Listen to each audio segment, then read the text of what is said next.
Labadiena, aš Labadiena. esu Jūratė iš BFS klinikos. Dabar kalbinsime gydytoją Pauliną Mikulėnaitę, gydytoją oftalmologę, ir tema bus kontaktiniai lęšiai. Taip. Sveiki. Tik dabar pakalbėsime gydytoją apie kontaktinius lęšius, nes kiek žinau, kad kai kurių žmonių, moterų, vyrų, tos akytės būna tokios gražios, tokios ryškios, spalvotos.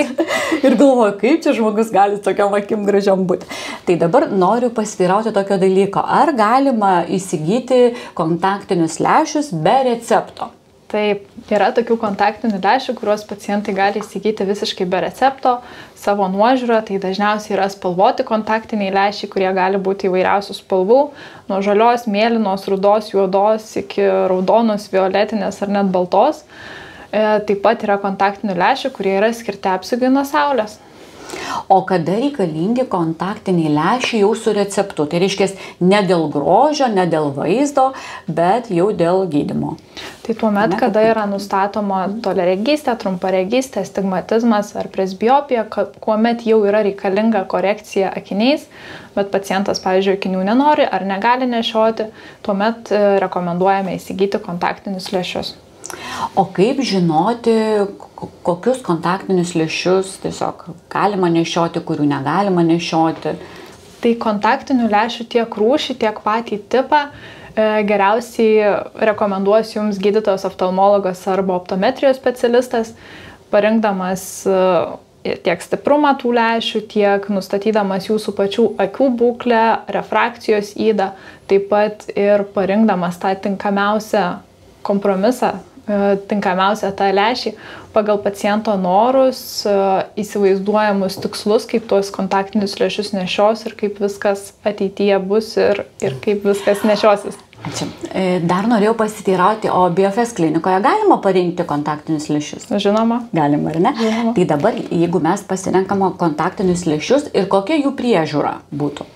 Tai svarbiausia yra laikytis higienos, labai svarbu yra atkreipti dėmesį tiek į rankų higieną, tiek į pačių kontaktinių lęšių nešiojimo principus, į gamintojo rekomendacijas, kiek lęšius tuos galima nešioti, ar tai yra vienadieniai, ar tai yra ilgalaikio naudojimo lęšiai. Žodžiu, visus šitus dalykus reikėtų prieš pasirenkant tą kontaktinių lęšių tipą aptarti su specialistu ir pasirinkti pacientui patį tinkamiausią variantą. Norėjau tada paklausti, ar yra kokios kontaktinių lęšių tiesiog nešiojimo komplikacijos? Gal ten sualergizuoja kitiem, ar ten perštekis negali nešioti, tiesiog niekaip neatsitaiko, ar yra tokie? Žinoma, kaip ir kiekviena priemonė, kurią mes dedam ant kūno, taip ir kontaktiniai lęšiai gali turėti savo komplikacijų. Dažniausia komplikacija, rimčiausia komplikacija, su kuria mes susidurėme, tai yra įvairūs ragenos uždegimai. Tai gali būti visai nestiprus uždegimai, gali būti labai rimti uždegimai, kuriems kartais netgi reikia stacionarinio gydymo, kuris trunka dažnai ne vieną savaitę ir gali turėti netgi liekamųjų reiškinių. Tai dėl to labai svarbu yra atkreipti dėmesį į visą tą higieną, į nešiojimo laiką ir nepamiršti visų šitų dalykų įsidėjus kontaktinius lęšius. O dėl perštėjimo tai irgi yra sutrikimai tokie, kurie lemia tuos perštėjimus, tai dažniausiai yra sausų akių sindromas. Tai jeigu jaučiame perštėjimą, tuomet reikėtų pabandyti lašinti dirbtines ašaras ar bandyti pasirinkti tiesiog kitos rūšies kontaktinius lęšius. Bet jūsų gydytoja patarimas būtų geriau ne patiems jau ten nusipirkti ir įsidėti juos ir nešioti, geriau ateiti pas gydytoją, pasitarti ir parinks gydytojas specialistas, taip? Taip, tikrai taip. Tai labai jums ačiū už pokalbį.